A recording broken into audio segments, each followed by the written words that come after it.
নমস্কার। 2026 সালে ত্রিপুরার এডিসির সাধারণ নির্বাচন আপাতত বিষয়টির প্রায় পরিষ্কার প্রত্যেকটি রাজনৈতিক দলের কাছে। সেদিক থেকে এই সময়ে ময়দানে রাজনৈতিক দলগুলো তাদের মতন করে শক্তি সঞ্চয়ে কর্মসূচিকে জোরালো করেছে। বিজেপির তরফে একাধিক জায়গায় কর্মসূচি চলছে।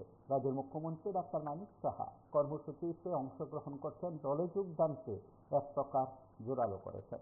সেদিক থেকে এই সময়ের মধ্যে রাজ্যের রাজনীতিতে 2026 সালে দেশের সাধারণ নির্বাচন যেমন গুরুত্বপূর্ণ ঠিক আজকের প্রেক্ষাপটে সেই দলে যোগদান কর্মসূচি।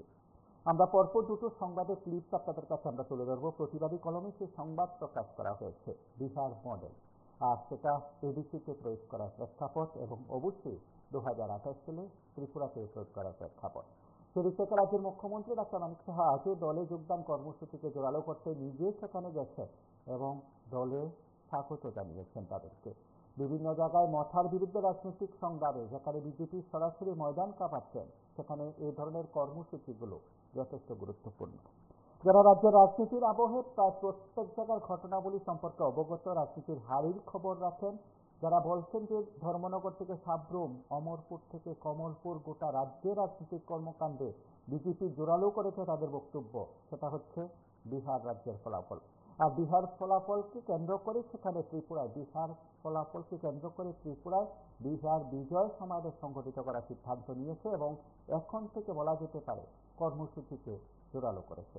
সেদিক থেকে আমরা কিছু বক্তব্য অবশ্যই শুনবো রাজ্যের মুখ্যমন্ত্রী। তার পাশাপাশি আপনাদের প্রত্যেকের কাছে আজকের বিষয়টি উপস্থাপন করার সঙ্গে সঙ্গে আমরা কিছু বক্তব্য শোনার চেষ্টা করব আপনারা যারা আমাদের সঙ্গে নিয়মিত কথা বলেন, যারা রাজনীতির হারির খবর যারা রাখেন, তারা অবশ্যই এই সময়ের মধ্যে গুরুত্ব দেবেন সামগ্রিক বিষয়বস্তু। সেটা হচ্ছে রাজনীতির খবর কি বলে, রাজনীতির আবহ কি বলে, রাজনীতির পরিস্থিতির পরিমণ্ডল কি বলে। যারা বলা যেতে পারে গোটা রাজ্যে প্রচারের আলোতে বিহার ফলাফলকে ব্যাখ্যা করতে চান, ঠিক তাদের ক্ষেত্রে আজকের যোগদান কর্মসূচিটাও অত্যন্ত গুরুত্বপূর্ণ মনে হয়। কেন মনে হয়? কারণ এডিসির শাসন ক্ষমতায় শাসক হিসাবে বিজেপি নেই, সেখানে বিরোধী হিসাবে আছে। যেহেতু সামনে এডিসির সাধারণ নির্বাচন, সেদিক থেকে বিজেপির কাছে খুব গুরুত্বপূর্ণ। আজ মুখ্যমন্ত্রী ডাক্তার সাহা বলেছেন পশ্চিমবঙ্গে 2026 সালে পদ্মফুল ফুটবে এবং অবশ্যই তিনি বলেছেন যে এই সময়ের মধ্যে অত্যন্ত গুরুত্বপূর্ণ বিষয় হিসাবে পশ্চিমবঙ্গের বিধানসভা নির্বাচনকে তারা দেখছেন। আমরা কিছু বক্তব্য তো অবশ্যই শুনবো আপনাদের কাছে। কয়েকটি ঝলকের মাধ্যমে যদি বলি, তাহলে আজ সেখানে কর্মসূচিতে কি গুরুত্ব দেওয়া হয়েছে? কর্মসূচিতে গুরুত্ব দেওয়া হয়েছে দলে যোগদানকে। ঠিক তার পাশাপাশি এই যোগদান পর্বকে আরো বেশি জোরালো করার প্রয়াস নেওয়া হয়েছে। নির্বাচন যত ঘনিয়ে আসছে, অর্থাৎ এডিসির সাধারণ নির্বাচন যত ঘনিয়ে আসছে, নেতৃত্বের তরফে বিভিন্ন জায়গায় গিয়ে কর্মসূচিকে যথেষ্ট গুরুত্ব দিয়ে দেখা হচ্ছে। খোদ সরকার প্রধান ময়দানে নেমেছেন। আজকের কর্মসূচিতে রাজ্যের মুখ্যমন্ত্রীর বক্তব্য আমরা শুনবো, আপনাদের প্রত্যেকের কথা শুনবো। শুরুতে বলবো রাজ্যের বিভিন্ন জায়গা থেকে আপনারা প্রতিদিন আপনাদের মতন করে মতামত দিন, আপনারা আপনাদের মতন করে ব্যাখ্যা দিন এবং অবশ্যই এই অনুষ্ঠানকে আরো বেশি সুন্দর করার ক্ষেত্রে সুন্দর দৃষ্টিভঙ্গিতে, সৃজনশীল ভাবনায়, রাজনৈতিক দৃষ্টিভঙ্গিতে অবশ্যই কথা বলবেন। অরাজনৈতিক ভাবনা থেকেও আপনার মতামত রাখতে পারেন। যারা আজকে এখানে যোগদান করতে এসেছেন, আমি আপনাদেরকে বলবো সঠিক সময়ে আপনারা সঠিক সিদ্ধান্ত আপনারা নিয়েছেন এবং আপনারা এখানে যেহেতু জয়েন করছেন, ভারতীয় জনতা পার্টির পতাকা তলে আপনারা এসেছেন, আমাদের পার্টি আরো বেশি শক্তিশালী হবে এবং আস্তে আস্তে করে আপনারা দেখছেন যে সারা ভারতবর্ষের সব রাজ্যে ভারতীয় জনতা পার্টির নেতৃত্বাধীন সরকার এখন চলে আসছে। আগে 20টার মতো ছিল, আস্তে আস্তে করে বাড়ছে এবং সারা পৃথিবীতে বটে ভারতবর্ষের মধ্যে সর্ববৃহৎ যদি আমরা মেম্বার দেখি, সেই মেম্বারকে সংখ্যা যদি আমরা গণি, তাহলে ভারতীয় জনতা পার্টি আমাদের সর্ববৃহৎ পার্টি ভারতীয় জনতা পার্টিতে। আপনারা এত বড় পার্টির আপনারা সবাই তার মেম্বার, আপনারা আপনাদের সেই জায়গায় দাঁড়িয়ে আপনারা গর্ববোধ করা উচিত। আমরা গর্ববোধ করি যে ভারতীয় জনতা পার্টির আমরা এক একজন সদস্য এবং ভারতীয় জনতা পার্টি বাদে আগামী দিন আমাদের মাননীয় প্রধানমন্ত্রীজি নরেন্দ্র মোদীজি যেভাবে দেশকে সামনের দিকে এগিয়ে নিয়ে যাচ্ছে, যেভাবে জনজাতিদের জন্য উনি সবসময় চিন্তা করেন এবং বিশেষ করে নর্থ ইস্টার্ন জোনে যেভাবে ডোনার মিনিস্ট্রি আলাদাভাবে উনার মার্গদর্শনে তৈরি হয়েছে, আমরা বুঝতে পারছি আজকে যে দেশ কীভাবে উন্নতি করতে হয়। মাননীয় প্রধানমন্ত্রীজির রাজনীতির পরিভাষাই পাল্টিয়ে দিয়েছে। আগে আমরা দেখতাম, আমি আগামীকাল বিহারে পাটনাতে আমি যাব, যে আমাদের ভোট টিচিং শিরোমণি সেখানে হবে। তো সেই বিহারের ঘটনা আপনারা সবাই জানেন। সেখানে গুন্ডাগার্দি, জঙ্গল রাজ, করাপশন কি ছিল না, সেই জায়গায় দাঁড়িয়ে আজকে এনডিএ সরকার জবের থেকে সেখানে প্রতিষ্ঠিত হয়েছে, যে কারণে মানুষ মাননীয় প্রধানমন্ত্রীজির উপরে বিশ্বাস অনেকটা বেড়ে গেছে। মানুষ কেউ চায় না কোথাও গুন্ডারাজ থাকুক, পেশিরাজ ফলন থাকুক, করাপশন থাকুক। মানুষ চায় তার যে মৌলিক যে অধিকার, যার যার মৌলিক অধিকার, সেগুলো যারা সংখ্যাধিক্যের কারণে সরকারে আসেন জনপ্রতিনিধি হয়ে, তাদের উপর অনেক আস্থা রাখেন। আগে আমরা দেখতাম ইউপিএ সরকারের সময় স্ক্যাম এগুলোই তো আমরা দেখে এসেছি। এবং আজকে ভারতীয় জনতা পার্টির নেতৃত্বাধীন সরকার আসার পর আপনারা দেখছেন কিভাবে আজকে দেশকে শক্তিশালী হচ্ছে। আজকে যদি আমাদের দেশের যদি নিরাপত্তার কথা বলি, আপনারা কিছুদিন আগে দেখেছেন যে অপারেশন সিন্দুর মাননীয় প্রধানমন্ত্রীজি যে 26 জন যে আমাদের নিরীহ যারা পর্যটক কাশ্মীরে গিয়েছিল পেহেলগাঁওতে, তাদেরকে কিভাবে নৃশংসভাবে হত্যা করেছে। মাননীয় প্রধানমন্ত্রীজি বিহারের গান্ধী ময়দানে সেখান থেকে উনি হুঙ্কার দিয়েছিলেন যে কাউকে ছাড়া হবে না, এবং তাই হলো। আমরা অপেক্ষা করছিলাম কবে সেই রেজাল্টটা আসবে। 26 জনকে মেরেছে, 25 জন ভারতীয়, একজন নেপালের, এবং দেখে দেখে তাদেরকে ধর্ম বিচার করে তাদেরকে নৃশংস করেছে। ওনাদের যারা যারা সদ্য বিবাহিত আমাদের বোনেরা ওখানে গেছেন, মেয়েরা গেছেন, তাদের সেই জায়গায় 26 মিনিটে 9টা থেকে 11টার মতো জঙ্গি ঘাঁটি 100 কিলোমিটার ভিতরে ঢুকে আমাদের যে সোলজাররা, আমাদের যারা এয়ারফোর্সে আছেন, তারা গিয়ে আমাদের আর্মি এবং নেভেলের সাহায্য নিয়ে 26 মিনিটের মধ্যে সেগুলোকে ধ্বংস করেছেন। আমরা এর আগেও দেখেছি যে যেভাবে আমাদের সোলজারদের গলা কেটে আমাদের ভারতবর্ষের ছেলেরা, আমাদের বিএসএফ, আমাদের আর্মি, আমাদের প্যারামিলিটারি, তাদেরকে গলা কেটে আমাদের দেশের মধ্যে ফেলে রাখছে। এর আগেও সরকার ছিল, কিন্তু কোনো রকম শব্দ ছিল না, খালি বলতো দেখে নেব। এবং সেই জায়গায় পার্লামেন্টের মতো জায়গার মধ্যে পর্যন্ত এই যারা সন্ত্রাসী তারা হামলা করেছে। বোম্বের ঘটনা আপনারা জানেন, সেখানে হামলা করেছে। সারা ভারতবর্ষের মধ্যে একটা অস্থির অবস্থা ছিল 2014 আগে। নর্থ ইস্টের কথা যদি আজকে আমরা বলি, এগুলো আমাদের মনে রাখতে হবে। আপনি এখান থেকে আগরতলা থেকে ধর্মনগর যদি যেতে হতো, আপনি সেখানে কবে পৌঁছবেন, কখন পৌঁছবেন আপনি বলতে পারবেন না। এখান থেকে যদি সাবরুম যেতে হতো, বা সাবরুম থেকে যদি এখানে আসতে হতো, কবে আসতে হবে, এসকর্ট করে করে আপনাদের যেতে হয়। আপনাদের সেইগুলো ভুলে গেলে হবে না। চারিদিকে খুন, সন্ত্রাস, কিডন্যাপিং এগুলোই ছিল। পুরো নর্থ ইস্টার্ন জোনের মধ্যে কি একটা অস্থির পরিবেশ করেছিল। এখানে আমার মেয়েরা আছেন, আমার যারা এখানে ছোট ছোট ছেলে মেয়েরা আছেন, আপনারা এইগুলো হয়তো আপনারা দেখেননি, কি একটা অবস্থা করেছিল ত্রিপুরাকে। আজকে সেই জায়গায় দাঁড়িয়ে আজকে নর্থ ইস্টার্ন জোনের মধ্যে প্রায় 12টা থেকে 13টা এই মাননীয় প্রধানমন্ত্রীজি যখন 2014 পরে আসলেন বললেন কারোর দোষ নেই, ওদেরকে ভুল বুঝানো হয়েছে, এখনো অনেকে ভুল বুঝাচ্ছে, তাদেরকে মূল স্রোতে ফিরে আনতে হবে। এই অ্যাকর্ডের কারণে আজকে নর্থ ইস্টার্ন জোনে কিন্তু শান্তি হচ্ছে। আমাদের ত্রিপুরার মধ্যে আমি বলবো এখনো অনেকে ভুল পথে চলার চেষ্টা করছেন, তাদেরকে ভুল বোঝানো হচ্ছে, বিভিন্নভাবে প্রলোভনের মাধ্যমে তাদেরকে ব্যবহার করা হচ্ছে। আমি এখনো ওদের কাছে আমি আবেদন রাখবো যে এখনো সময় আছে, আপনারা ভারতীয় জনতা পার্টিতে এসে যোগদান করুন, আপনাদের দরজা খোলা আছে। কারণ ভারতীয় জনতা পার্টি একমাত্র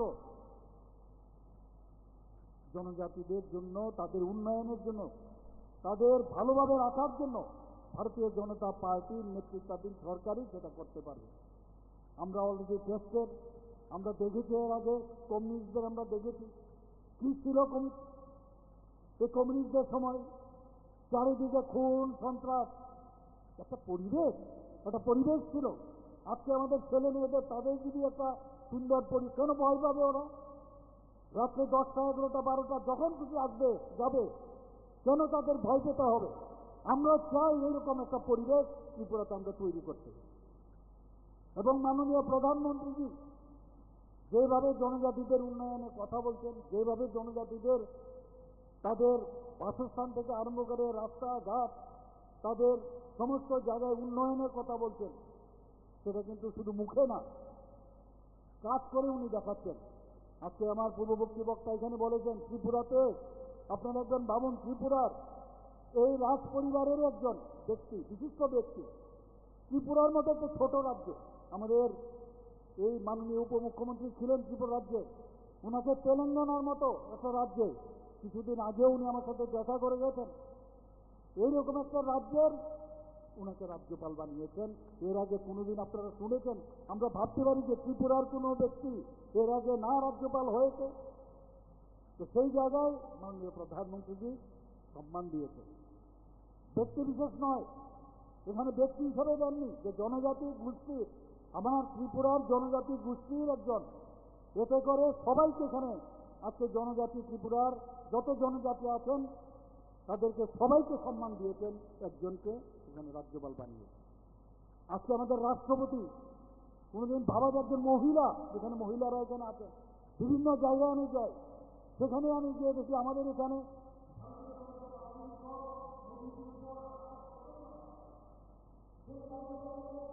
আমার মায়েরা বোনেরা উপর ভারতীয় জনতা পার্টির উপর একটা বিরাট যদি গায়ের জোর দেখায়, তার জন্য যা যা করার আমরা সেটা করব। এর আগে অনেক ঘটনা হয়েছে, আমি বারবার বলছি সবারই রাজনীতি করার অধিকার আছে, সবার বাক স্বাধীনতা আছে, সবার যে কোনো চিন্তা। নমস্কার, কে বলছেন? যে তার যে বিবাহিত তারা আছে, এটা আমাদের অসুবিধা নেই। সরকার রয়েছে, সরকারি নির্বাচন কমিশনার করবে, মডেল হিসেবে নির্বাচন করবে। কারণ আমরা সেই দুটি কথা বলতে চাই, কারণ আজকে আমাদের রাজ্যের মাননীয় মুখ্যমন্ত্রী বলেছেন জনজাতির সম্বন্ধে, উন্নয়ন সম্বন্ধে, কিন্তু আসলে রাজ্যের উন্নয়ন কতটুকু জনজাতির মধ্যে হয়েছে সেটা জনজাতিও জানে এবং যারা সরকারি বিভাগ করছে তারাও জানে। কোন বিষয়টা হলো, যখন একটা জনজাতিকে তেলেঙ্গানা রাজ্যপাল বাড়িয়েছে, সেটা একটা বিশাল বড় জনজাতির। আমরা তো দেখলাম ত্রিপুরা রাজ্যে জনজাতির মুখ্যমন্ত্রী যে জনপ্রিয় জননেতা ত্রিপুরা রাজ্যের মুখ্যমন্ত্রী ছিলেন, ত্রিপুরা রাজ্যের মুখ্যমন্ত্রী থাকাকালীন জনজাতিদের জন্য অনেক কিছু করেছিল।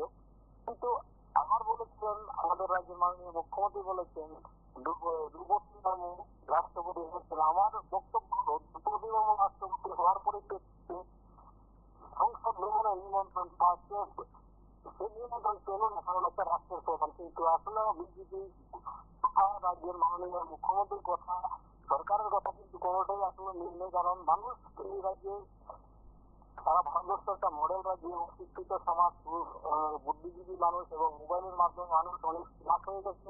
আসলে এই সরকার 2014 সাল থেকে আসার পর থেকে 2025 সাল পর্যন্ত ত্রিপুরা রাজ্যের কর্ম যে 12% সারা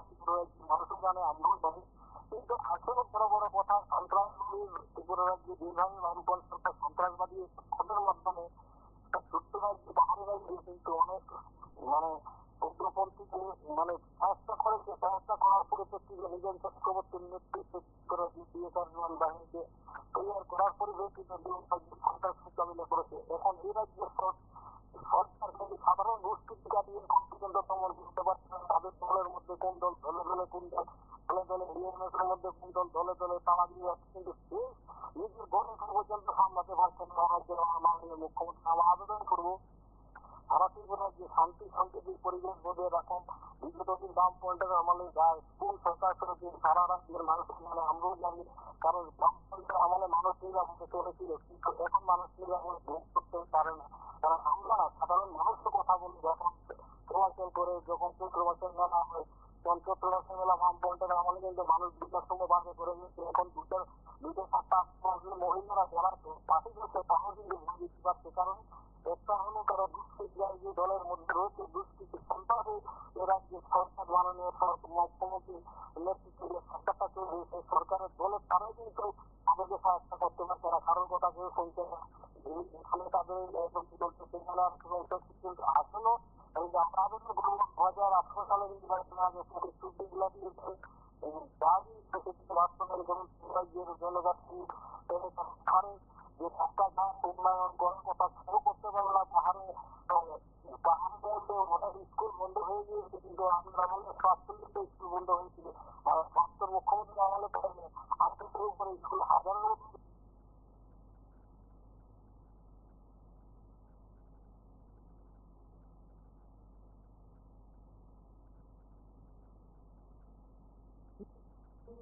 তার যে নিবাস নমস্কার, কে বলছেন?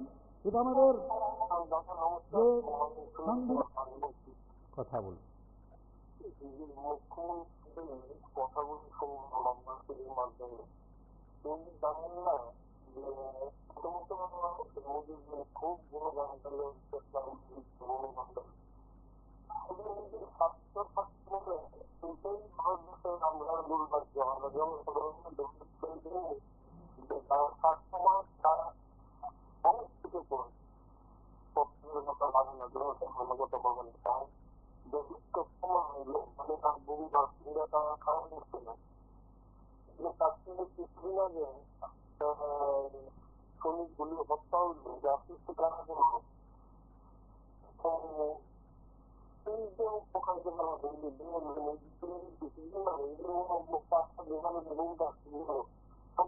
ভারতবর্ষের কিছু মানে ব্রাহ্মণের যারা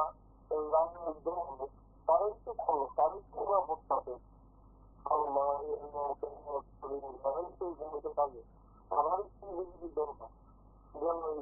তারপরে এই প্রধানমন্ত্রীর কোনো গান গায় এই একদম প্রধানমন্ত্রী কত বড় সাহস ভারতবর্ষের সংবিধান নিয়ে পর্যন্ত কথা বলবে। আমরা যারা সংবিধান অধিকার দিতে সংবিধান নিয়ে সমালোচনা করবো অধিকার নিয়ে মানে প্রধানমন্ত্রী কত বড় ক্ষমতা আপনি চিন্তা করতে পারেন। সেই প্রধানমন্ত্রী মানে গুণগান গাইতে এরা দ্বিধাবোধ করে না। রাষ্ট্রপতি যারা থাকবে প্রধানমন্ত্রী লাল এগুলি দেশের নিরাপত্তা রাখার জন্য কিন্তু স্বাস্থ্যের সমস্ত ভারতবর্ষের সমস্ত মানুষ আমি সচেতন হতে পারি আমি প্রধানমন্ত্রী ধরে রাখতে শ্রীলঙ্কা ভারত আসামে যারা আসামে আরো স্বাধীনতা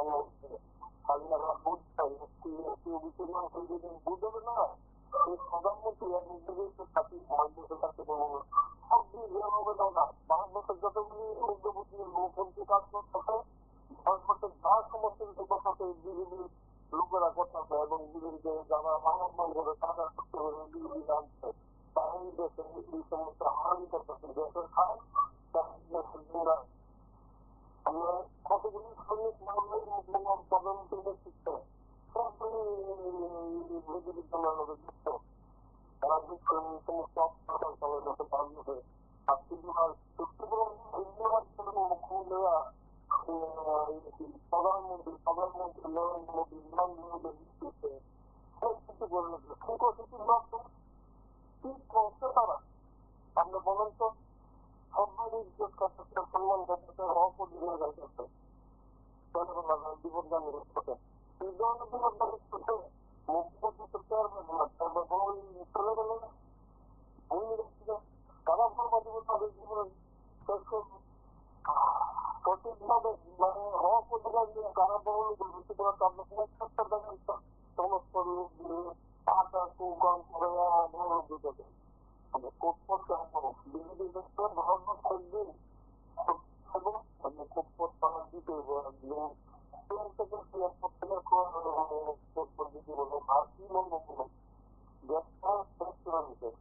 আমাদের ভারতবর্ষের এই সমস্ত ভারতবর্ষের লোক বিজেপি পার্টির লোক আসার পরে অনেক কিছু মালিকা বোমরা আসছে দিল্লি বোমরা আসছে বম্বে বোমরা আসছে কত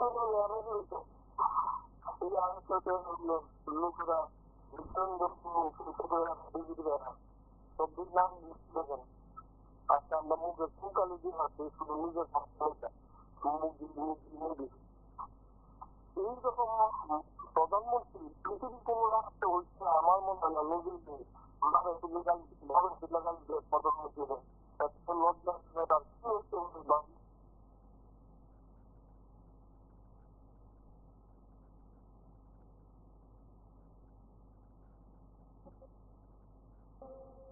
যে সংবিধান সেই সংবিধানের মধ্যে আমাদের কিন্তু সে রাইট দেওয়া হয়েছে তো সেই জায়গায় দাঁড়িয়ে আমাকে কি করে আমার যে মতামত আমার যে চিন্তাধারা সেখানে কি করে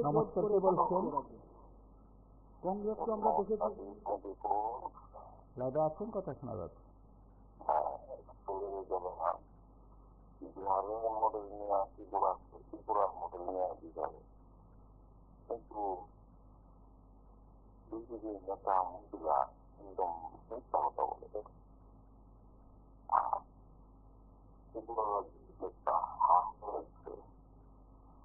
বিহারের লক্ষ্য হচ্ছে ত্রিপুরা রাজ্যে কারিগর মানুষ আমার মনে হয় বিহারের তো এরকম মানুষের হয়নি নির্বাচন হচ্ছে যে তাদের নেতৃত্ব এই জিনিসটি কি চাপ দেবে না নেতা মন্ত্রীরা দেখে না প্রত্যেকটি পাড়ায় পাড়ায় ছেলেরা নেতা করে তার চিন্তা করে কেউ ডাক্তারের মতো কেউ নয় এগুলো সেরকম ছিল না আর এখানে তো নির্বাচন কমিশন তাদের পক্ষে তাদের পক্ষে তাদের পক্ষে আগামী আছে ভারতবর্ষ তাদের অবলম্বন কিনে নেবে মন্ত্রী সব কিনে নেবে বিহারেরা ওটা একদম বেশি চুরি হয়ে গেছে আর খুব কম করতো তাহলে সন্দেহটা মানুষ একটু কম কিন্তু সময়টা বেশি সন্দেহ হয়ে গেছে ওভার হয়ে গেছে আর একটু কম করলেই চলতো হাঁটুতে অনেক আশা করলে ভোট দিয়ে দিলাম এই মডেল করতে করতে যারা যুবকরা আছে যুবকরা তারপর বুড়া হবে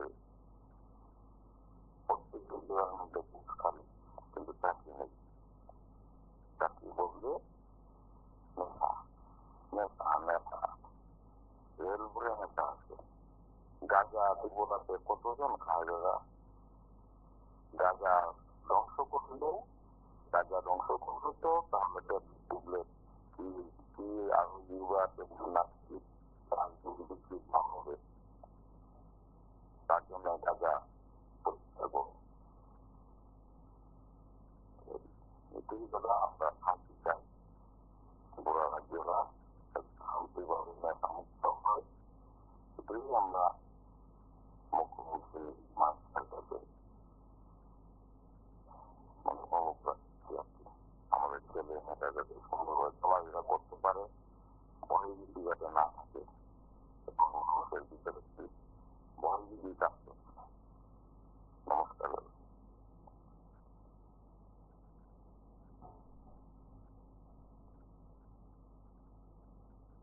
কংগ্রেসকে আমরা দেখেছি, কমিউনিস্টদেরও আমরা দেখেছি। নমস্কার, কে বলছেন? তবে এদের কি অবস্থা আমরা অলরেডি দেখে। লাইভে আছেন, কথা শোনাবো। আজকে আপনারা দেখাচ্ছেন নির্বাচন হবে বিহারের গাছে। বিহারকে শুরু করে মাননীয় মুখ্যমন্ত্রী বলেছেন, সেটাই মনে হয় সেটা তো করবেন। গুরু যা করে শিখতে তাই করবে। যার যে সিস্টেম খাইলো যেটা ইলেকশনের মাধ্যমে, সেই সিস্টেমটা তার গুরু করেছে, এখন গুরু শিক্ষিত তাই করবে। এটা মুখে বলারও দরকার নেই মনে হয়। মুখে বলে তো সেটা তো মানুষকে সজাগ করে দিয়েছেন বিহার মডেলে, মানুষ এমনিতেই জানে, না বলারও দরকার। কারণ ক্ষমতা যখন হাতে নিয়েছেন, ক্ষমতা প্রয়োগ করে সেই বিহার মডেল করবেন। বিহার মডেলে কি হচ্ছে, সেটাকে মাননীয় মুখ্যমন্ত্রী ভেঙে বলেছেন যে বিহারে 7,42,00,000 ভোট ছিল, সেখানে 7,45,000 ভোট পড়েছিল।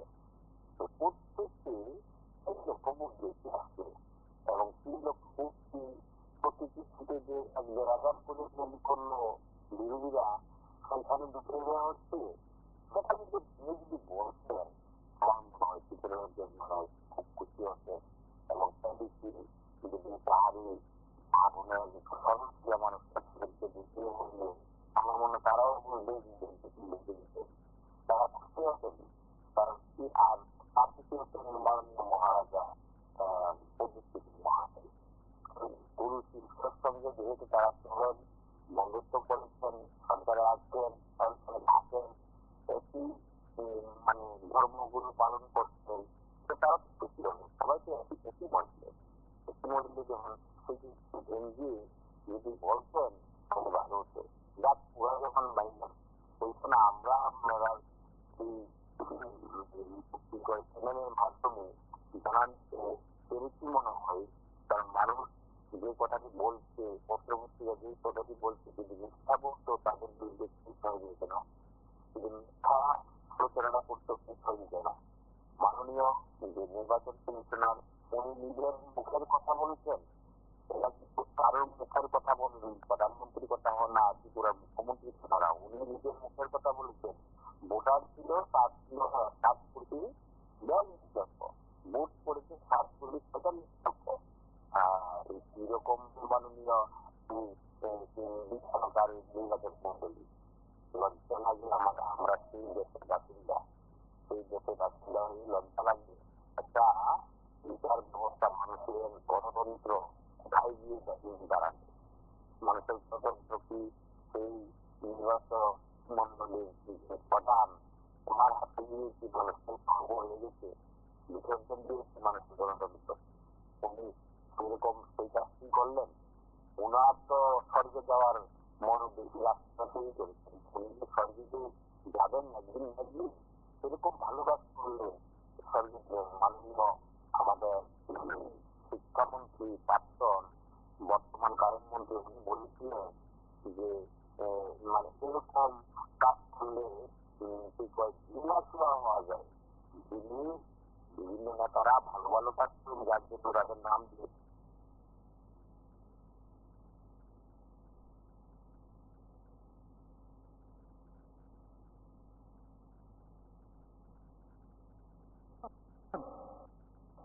আমরা অলরেডি দেখে ফেলেছি। আজকে বিহারে যে জঙ্গলরাজ ছিল আপনারা দেখুন, সেই জায়গায় দাঁড়িয়ে আবার পুনর্বার এবং যে আশা কোনোদিন করেনি, যে রেজাল্ট এবার ভারতীয় জনতা পার্টি মাননীয় মোদীজির উপর যে বিশ্বাস ওখানে রেখেছেন, এনডিএ সরকারের উপর যদ্দূর আশা করা হয়েছিল তার থেকে 2 গুণ সেখানে তার রেজাল্ট আমরা পেয়েছি।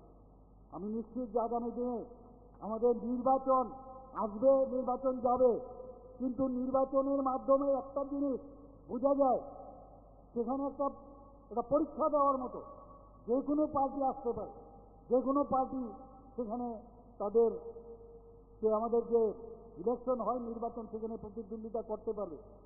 কিন্তু মানুষকে জোর করে তার মত, তার মন, সেটাকে আদায় করা যায় না। তার প্রকৃত উদাহরণ হচ্ছে বিহার।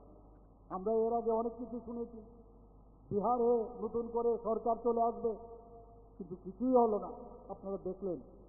এবং এর আগেও উড়িষ্যার মতো, এত বছর বাদে উড়িষ্যার মতো জায়গায় ভারতীয় জনতা পার্টির সরকার সেখানে গড়েছে। এর আগে আপনারা দেখেছেন রাজস্থানেও সেই সরকার ভারতীয় জনতা পার্টির হয়েছে, মহারাষ্ট্রেতেও ভারতীয় জনতা পার্টির সরকার হয়েছে, মধ্যপ্রদেশেও ভারতীয় জনতা পার্টির সরকার হয়েছে। এক একটা ইলেকশন হয়েছে। আর এবার মাননীয় প্রধানমন্ত্রীজি সেদিনও কি বললেন, যে গঙ্গা কিন্তু আস্তে আস্তে করে বিহার থেকে বাংলাতে আসে এবং আগামী দিন বাংলাতেও ভারতীয় জনতা পার্টির সরকার সেখানে হবে। এবং মোদিজির কি বলেছেন, যে এই যে জঙ্গল রাজ আজকে এত বছর ধরে বাংলায় চলছে, সেখানেও সেটাকে উপড়ে ফেলে দেওয়ার যা যা দরকার মাননীয় প্রধানমন্ত্রী সেটা করবে। আমরা শান্তি চাই, শান্তির অশান্তি আমরা চাই না। কিন্তু ভারতীয় জনতা পার্টির আপনারা জানেন, যার পূর্বসূরি ছিল জনসংঘ, আপনাদের ডক্টর শ্যামাপ্রসাদ মুখার্জি যে পার্টি বানিয়েছিলেন 1951-এ, সেই জায়গায় আজকে এটা বলিদানের পার্টি। আজকে দেশকে অখণ্ডতার রক্ষার জন্য উনি বলিদান হয়েছেন আমাদের কাশ্মীর, আপনারা সবাই জানেন। পণ্ডিত দীনদয়ালজি, যাকে আমরা আমাদের যে আইডিওলজি, যে প্রতিটা মানুষ যারা প্রান্তিক মানুষ, সেই প্রান্তিক মানুষ যারা জনজাতি গোষ্ঠী হোক, যাদের কথা কেউ কোনোদিন চিন্তা করেনি, সেই সব ব্যক্তির জন্য চিন্তা করার কথা উনি বলেছেন, যে সবকা সাথ সবকা বিকাশ বিশ্বাস একটা প্রয়াস মাননীয় প্রধানমন্ত্রীজি, সেটা আমাদের পণ্ডিত দীনদয়ালজি বলছেন। উনাকেও যেভাবে নৃশংসভাবে হত্যা করা হয়েছে মুঘল সরাই, আপনারা সবাই জানেন। তো আমাদের পার্টির কোনো যারা কার্যকর্তারা, ওরা মৃত্যুর জন্য, মরার জন্য কোনোদিন ভয় পায় না, রাষ্ট্রের জন্য চিন্তা করে। এই ভাবনা চিন্তা যে দেশের জন্য আমাদের চিন্তা করতে হবে। বন্দে মাতরম, আপনারা সব বঙ্কিমচন্দ্র চট্টোপাধ্যায়ের বন্দে মাতরম যে গান, ন্যাশনাল সং তৈরি হয়েছিল এতদিন ধরে, এটা সেই রকমভাবে কিন্তু এতদিন ধরে আমরা দেখেছি সম্মান দেওয়া হয়নি। মাননীয় প্রধানমন্ত্রীজি 150 বছর পূর্তি উপলক্ষে আমরা বন্দে মাতরমকে নিয়ে নতুনভাবে উনি আমাদের শেখাচ্ছেন। বলছে যে বন্দে মাতরমের এই স্লোগান নিয়ে কত শত শত লোক, হাজারো লোক আজকে দেশের জন্য প্রাণ বলিদান হয়েছেন। কাজে এই বন্দে মাতরম গানকে আমাদের সম্মান দিতে হবে, সেই কাজটা উনি বলেছেন। উনি কি বলেছেন, যে 75 সীমান্ত গ্রাম বীরো কা নাম, এর আগে আপনারা শুনেছেন কখনো? এবং আমরা ত্রিপুরাতে বহু জায়গায়, আপনারাও হয়তো বা জানেন না, আমরাও জানি না, এক একটা গ্রাম 75 যখন 75 বছর পূর্ণ হলো আমাদের স্বাধীনতার, বিভিন্ন জায়গায় সেখানে নাম খোদাই করা হয়েছে ত্রিপুরারই বহু জাতি জনজাতি সব গোষ্ঠীরই, যারা দেশের জন্য প্রাণ বলিদান হয়েছেন, বা এখনও যারা দেশের অখণ্ডতার রক্ষার্থে সেখানে বিএসএফেই হোক, সে আর্মিতে হোক, আমাদের ত্রিপুরার ছেলে মেয়েরা অনেকে আছে, তাদের নাম সেখানে আমরা খোদাই করে রেখেছি।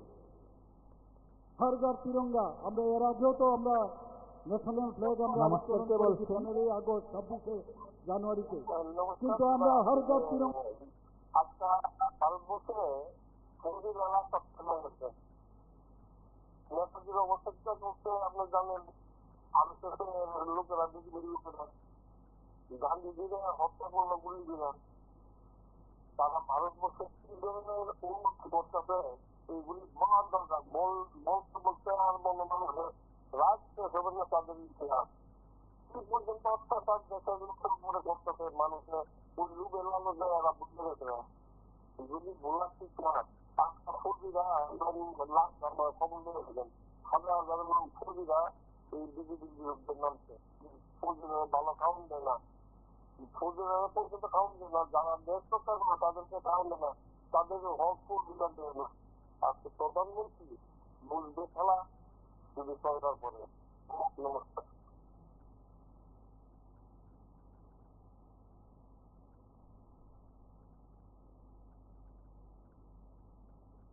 জানুয়ারিতে কিন্তু আমরা হর ঘর তিরঙ্গা, মাননীয় প্রধানমন্ত্রী কি বলছেন, যে আমাদের এই তিরঙ্গা আমাদের জন্য আমাদের গর্ব, আমাদের সেটা proud, we should be proud of our national flag, এবং তাকে সম্মান দিতে হবে।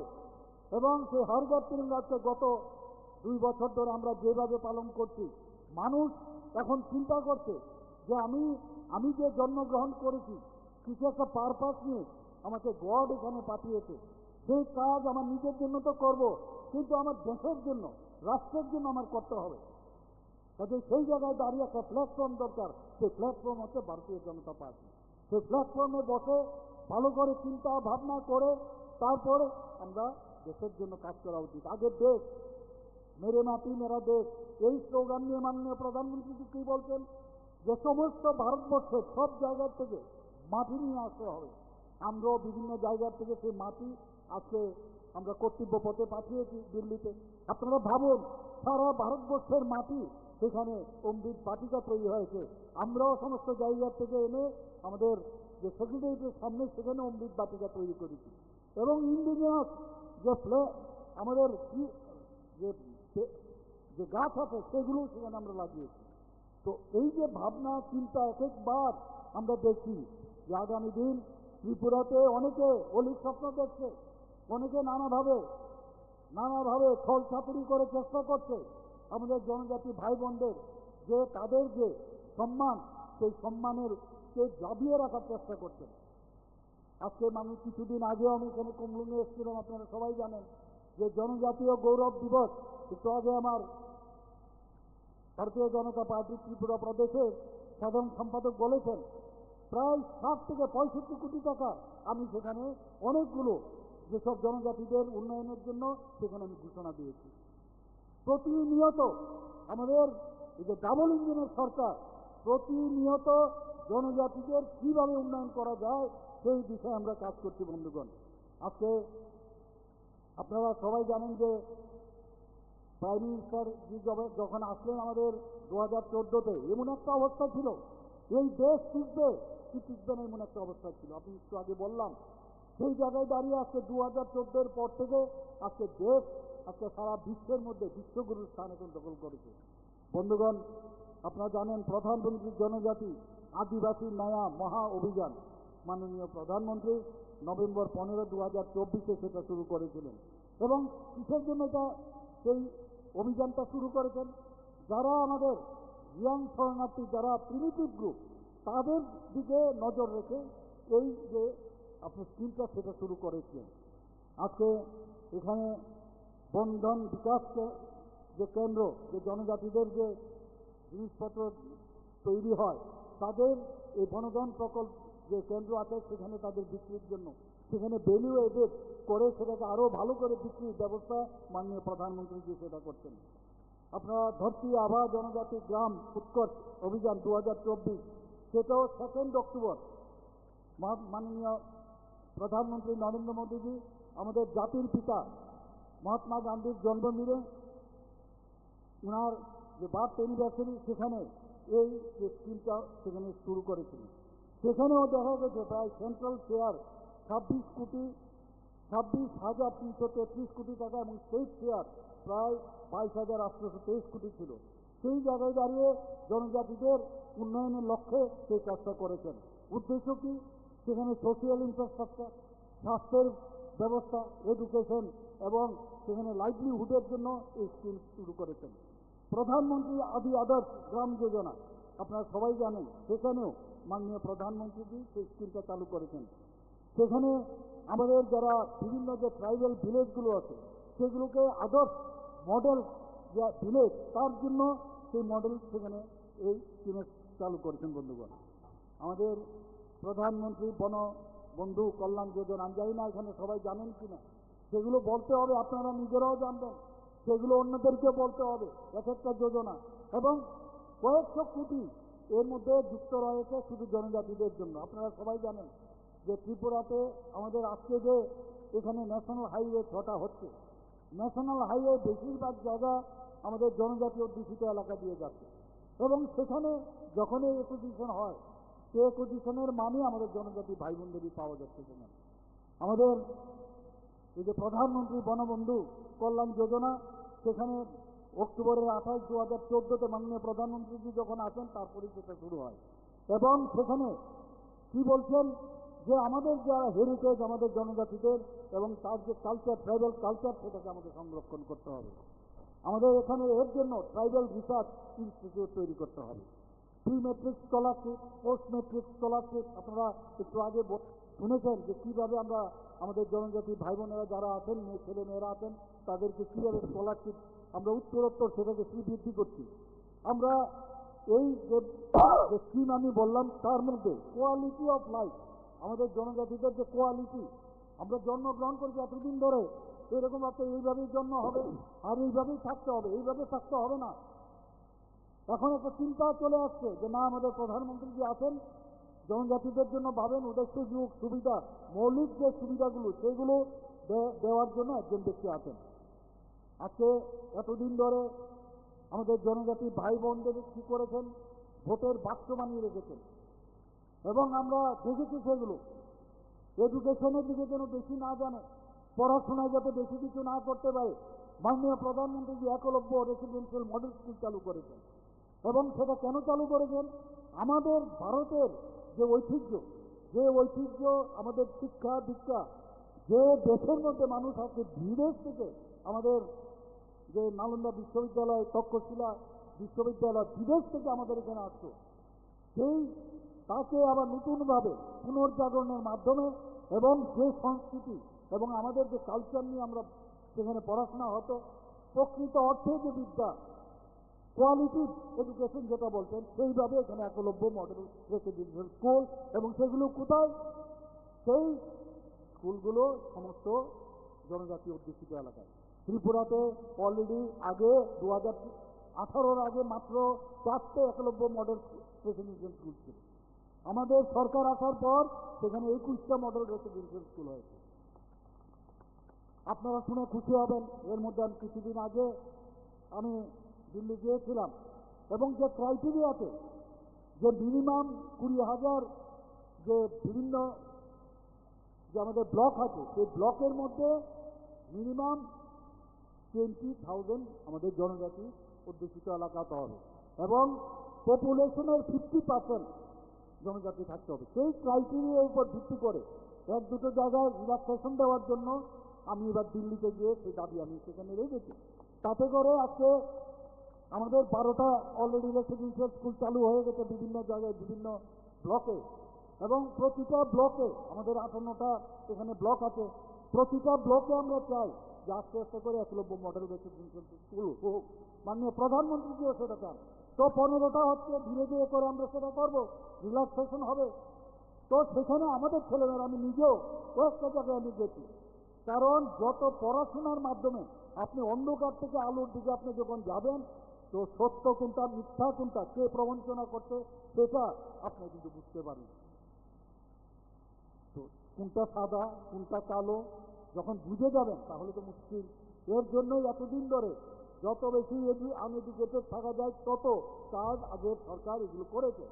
আর আমাদের ভারতীয় জনতা পার্টির নেতৃত্বাধীন সরকার, আমরা চাই আমাদের জনজাতি ভাই বোনদের মধ্যে যদি শিক্ষার হার বাড়ে।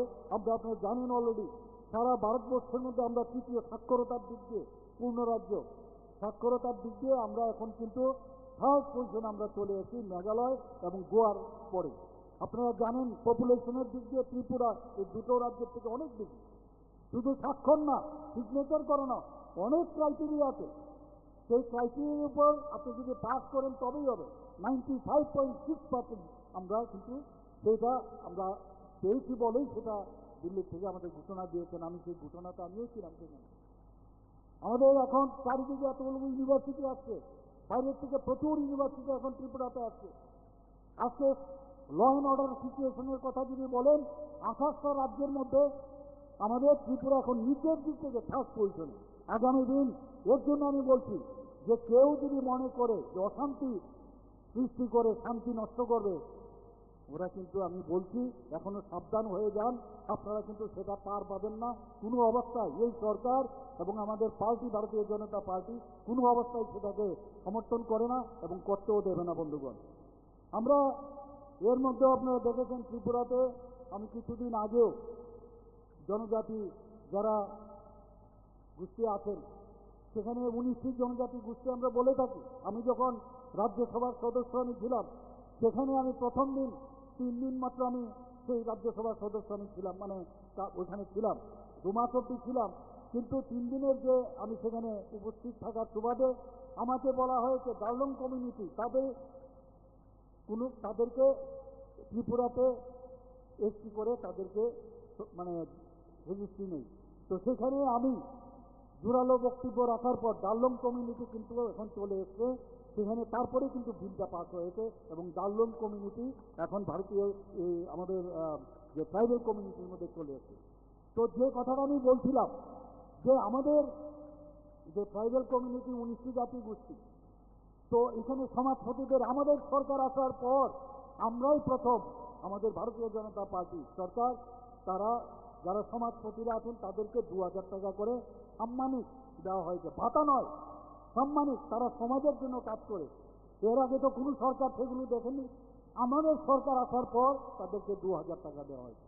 কিছুদিন আগে আমি ক্যাবিনেটে আমি সেটা সবার সামনে আমি প্রস্তাব রাখলাম যে এখানে আবার কিছু ক্যাপিং দেওয়া আছে, যে সমাজপতিরা যদি কোনো কারণে সরকারি কর্মচারী হয় বা যদি তারা পেনশন পান তাহলে কিন্তু তারা 2000 টাকা পাবেন। আমি বললাম সমাজের জন্য যদি কাজ করে সেখানে সে কি পায় না না পায় সেটা কেন হবে? সম্মানই যেহেতু দেওয়া হচ্ছে তাহলে প্রপারলি সম্মানিত দেওয়া হচ্ছে। সেখানে আমরা যে ক্যাপিং আমি উঠিয়ে দিয়েছি এবং 2000 থেকে 5000 টাকা সেটা আমরা পাস করেছি এখান থেকে। শুধু তাই নয়, আমি যখন জিজ্ঞেস করলাম যে এতে করে আমরা কতজনকে আমরা দেবো, আগে 10 জন সমাজপতি পেত, সেখানে দেখা গেল প্রায় 13 থেকে 14 জন হবে। তা আমি বললাম যে 19টি জনজাতি গোষ্ঠী যদি থাকে তাহলে অন্যদের কেন হবে না? বলছে সবার যে অন্যান্য গোষ্ঠীগুলো আছে সমাজপতি সিস্টেমই নেই। তা আমি বললাম এগুলো হবে না, তাদের প্রধান হবে, কেউ মুরল হবে, কেউ সর্দার হবে, তো তাদের সবাইকে দেব। শুধু তাই নয়, যখন আমি বললাম যে ত্রিপুরাতে যে সাবস্ক্রাইব কত আছে, তো যেটা আমি দেখলাম আমাকে যে বলা হয়েছে সেখানে, তো বলা হয়েছে যে আরো 40+ আমাদের সাবস্ক্রাইব ত্রিপুরাতে। আমি বললাম সবাইকে এই 5000 টাকা করে ওনাদের যে হেড আছে তাদেরকে আমরা দেবো এবং তারা যেন সমাজের জন্য কাজ করে সেই ব্যবস্থা আমি করেছিলাম। শুধু তাই নয়, আমাদের এখানে জনজাতি গোষ্ঠী কি হয়, অনেক সময় যাই অফিসে, আমাদের যে স্কিমগুলো আছে জনজাতিদের জন্য, এক তো গিয়ে কোথায় যাবে, একবার এই টেবিল থেকে ওই টেবিল, এক টেবিল থেকে আরেক টেবিল, আমি সেটা ক্যাবিনেট আমি পাস করালাম যে যে আমাদের যে জেলাগুলো আছে, আমাদের যে সাব ডিভিশনগুলো আছে, এক একজন করে TCA সমকক্ষ অফিসার সেখানে আমি নিয়োগ করেছি। তাদের কাজ হবে যে শুধুমাত্র জনজাতিদের যে তাদের স্কিমগুলো সেগুলো দেখা। তো আমরা সরকার একের পর এক জনজাতিদের জন্য আমরা চিন্তা ভাবনা করছি। একটু আগে আমার পূর্ববর্তী বক্তা বলেছেন যে এতদিন ধরে মহারাজাদের কেউ সম্মান দেয়নি। আমি কালকেও একটা মিটিং করেছি, সেখানেও আমি বলেছি যে ত্রিপুরাতে আমরা জ্যাকসন গেট আমি বলি আগরতলার মধ্যে, আপনারা জানেন, কিন্তু এই জ্যাকসন গেট কিন্তু এখন নেই, জেনে গেল। কালকে আমি বলেছি যে জ্যাকসন গেটের যে পুরনো যে ছবি, সেখানে জ্যাকসন গেট সেখানে আবার নতুনভাবে বসানোর জন্য আমি নির্দেশ দিয়েছি। এ হচ্ছে ভারতীয় জনতা পার্টির যে মহারাজাদের যে কীর্তিগুলো আছে সেগুলো আমরা নিশ্চয়ই সেগুলো আমরা রিস্টোর করব। আপনারা দেখেছেন SD বর্মন সাহেবের কথা, এত বড় রাজবংশের একজন ব্যক্তি। আমরা এতদিন আগে কেউ কিন্তু সম্মান দিত না। আমরা এয়ারপোর্টে আসতে গিয়ে VIP রোড আপনারা দেখবেন যখন আগরতলায় ঢুকেন, সেখানে রাজ্যের মুখ্যমন্ত্রীর বক্তব্য, সেখানে জনজাতি কল্যাণে সরকারের ভাবনার কথা তুলে ধরেছেন। সেদিক থেকে বিহার মডেল খুব গুরুত্ব সহকারে রাজ্যের বিভিন্ন জায়গায় রাজ্যের মুখ্যমন্ত্রী তুলে ধরছেন। সেদিক থেকে আসন্ন বেশি সাধারণ নির্বাচনে প্রকৃত কি বিহার মডেল হতে চলেছে সেটা বোধহয় সময় বলবে। আজ এ পর্যন্তই। নমস্কার, শুভরাত্রি।